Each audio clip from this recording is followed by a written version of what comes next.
Last year, I spent 6 months participating in what I was told was a psychological experiment. I found an ad in my local paper looking for imaginative people looking to make good money. And since it was the only ad that week that I was even remotely qualified for, I gave them a call, and we arranged an interview. They told me that all I would have to do is stay in a room, alone, with sensors attached to my head to read my brain activity. And while I was there, I would visualize a double of myself. They called it my Tulpa. Seemed easy enough, and I agreed to do it as soon as they told me how much I'd be paid. And the next day, I began. They brought me to a simple room and gave me a bed, then attached sensors to my head and hooked them into a little black box on the table beside me. They talked me through the process of visualizing my double again, and explained that if I got bored or restless, instead of moving around, I should visualize my double moving around, try to interact with him, and so on. The idea was to keep him with me the entire time I was in the room. And, well, admittedly, I had trouble with it for the first few days. It was more controlled than any sort of daydreaming I'd done before.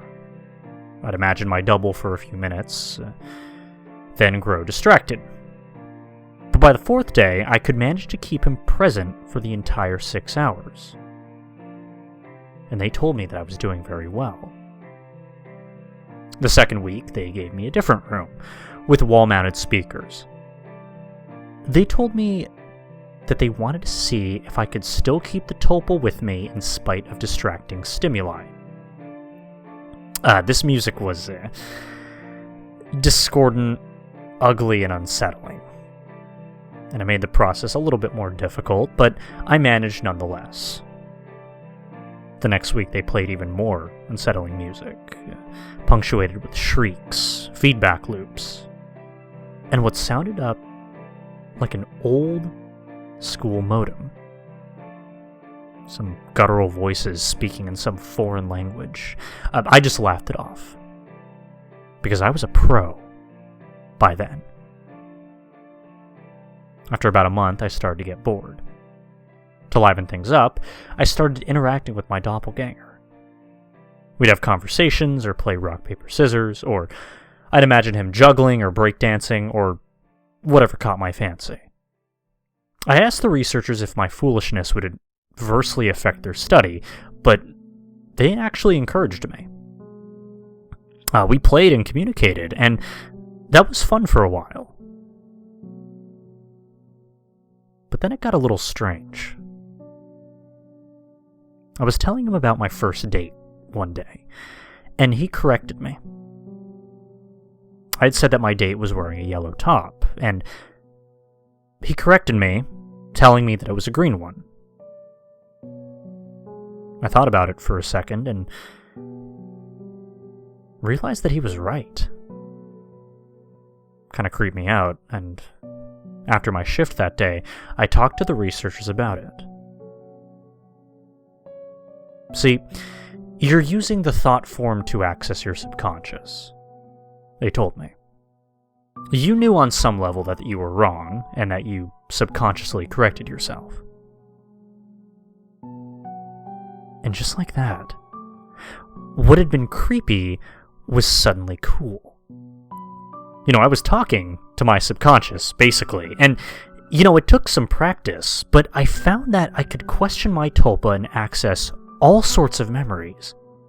I could make it quote whole pages of books I'd read once, years before, or things I was taught and immediately forgot in high school.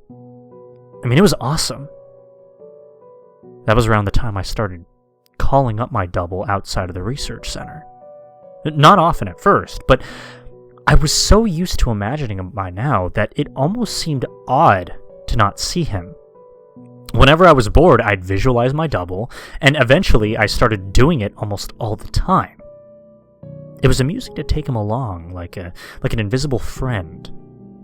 I imagined him when I was hanging out with my friends or visiting my mom. I even brought him along on a date once. I didn't need to speak aloud to him, so I was able to carry out conversations with him, and no one was the wiser. And believe me, I know that sounds kind of strange, but it was fun.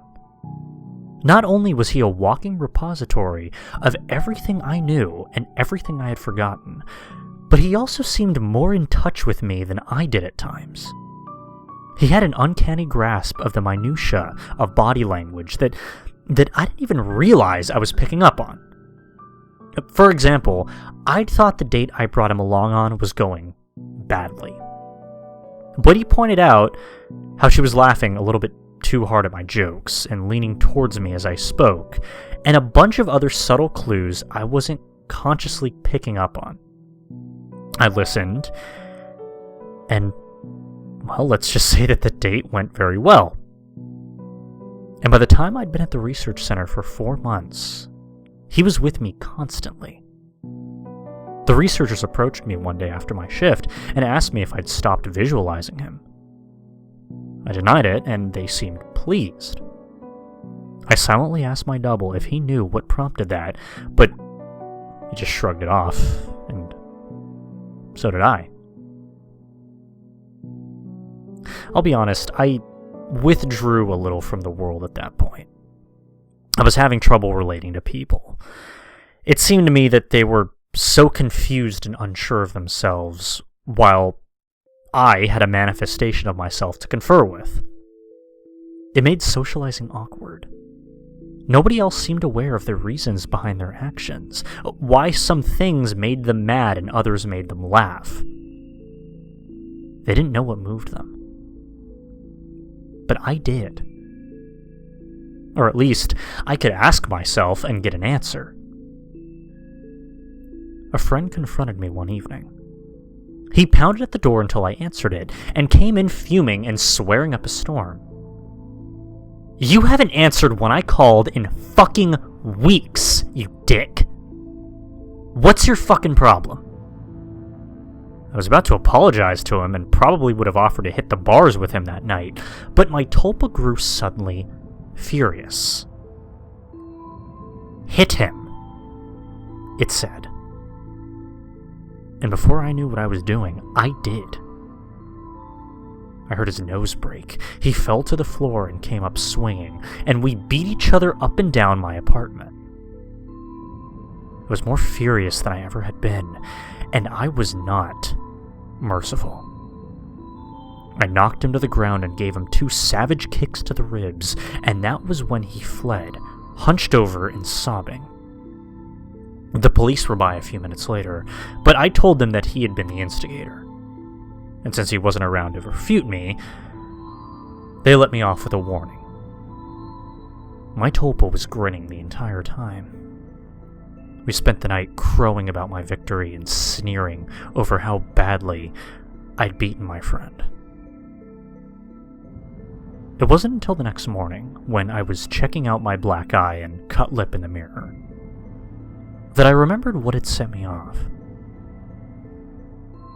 My double was the one who'd grown furious, not me. I'd been feeling guilty and a little ashamed, but he'd goaded me into a vicious fight with a concerned friend. He was present, of course, and knew my thoughts. "You don't need him anymore. You don't need anyone else," he told me, and I felt my skin crawl. I explained all this to the researchers who employed me, but they just laughed it off. "You can't be scared of something that you're imagining, son," one told me. My double stood beside him and nodded his head, then smirked at me. I tried to take their words at heart, but over the next few days, I found myself growing more and more anxious around my Tulpa. And it seemed like he was changing. He looked taller, more menacing. His eyes twinkled with mischief, and I saw malice in his constant smile. No job was worth losing my mind over, I decided, If he was out of control, I'd put him down. I was so used to him at that point that visualizing him was an automatic process, so I started trying my damnedest to not visualize him. It took a few days, but it started to work somewhat. I could get rid of him for hours at a time, but every time he came back, he seemed worse. His skin seemed ashen, his teeth more pointed. He hissed and gibbered and threatened and swore. The discordant music I'd been listening to for months seemed to accompany him everywhere. Even when I was at home, I'd relax and slip up, no longer concentrating on not seeing him, and there he'd be, and that howling noise with him. I was still visiting the research center and spending my 6 hours there. I needed the money. And I thought that they weren't aware that I was now actively not visualizing my Tulpa. I was wrong. After my shift one day, about 5.5 months in, 2 impressive men grabbed and restrained me. Someone in a lab coat jabbed a hypodermic needle inside my body. I woke up from my stupor back in the room, strapped into bed, music blaring, with my doppelganger standing over me, cackling. He hardly looked human anymore. His features were twisted. His eyes were sunken into their sockets and filmed over like a corpse's. He was much taller than me, but hunched over. His hands were twisted and the fingernails were like talons. In short, he was fucking terrifying. I tried to will him away, but I just couldn't seem to concentrate. He giggled and tapped the IV in my arm. I thrashed in my restraints as best I could, but could hardly move at all. Looks like they're pumping you, full of the good shit. How's the mind? All fuzzy. He leaned closer and closer as he spoke, and I gagged. His breath smelled like spoiled meat. I tried to focus, but couldn't banish him. The next few weeks were terrible. Every so often, someone in a doctor's coat would come in and inject me with something or force-feed me a pill. They kept me dizzy and unfocused, and sometimes left me hallucinating or delusional. My thought form was still present, constantly mocking.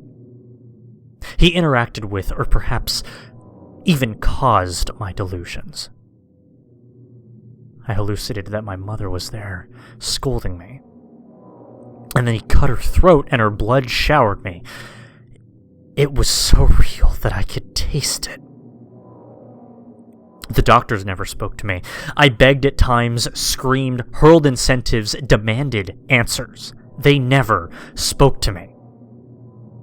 They may have talked to my Tulpa, my personal monster, but I'm not sure.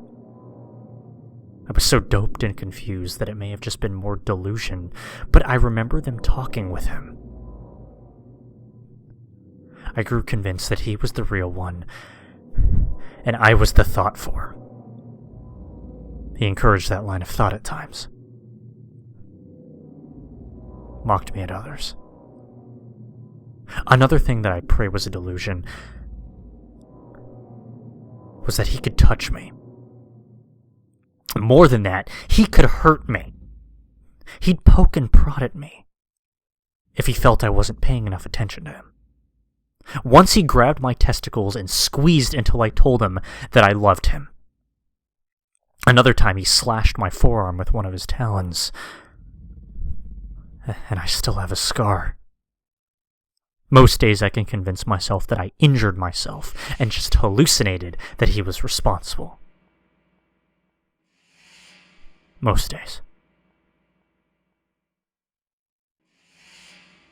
Then one day, while he was telling me a story about how he was going to gut everyone that I loved, starting with my sister,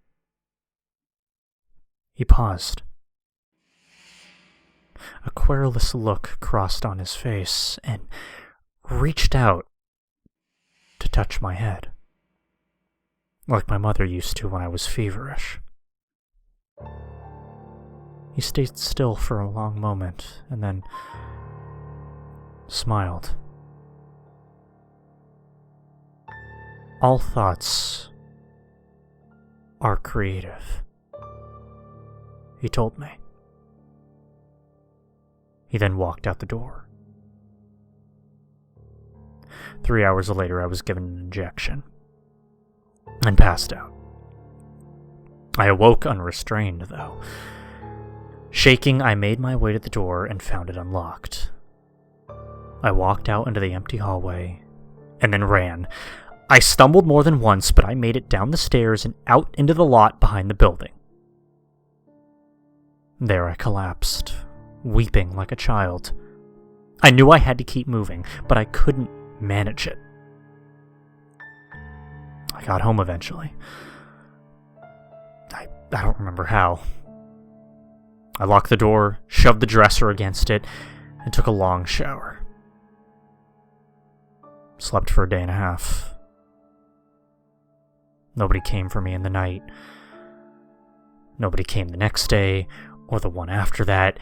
It was over. I'd spent a week locked in that room, but it had felt like a century. I'd withdrawn so much from my life beforehand that nobody had even known I was missing. The police didn't find anything. The research center was empty when they searched it.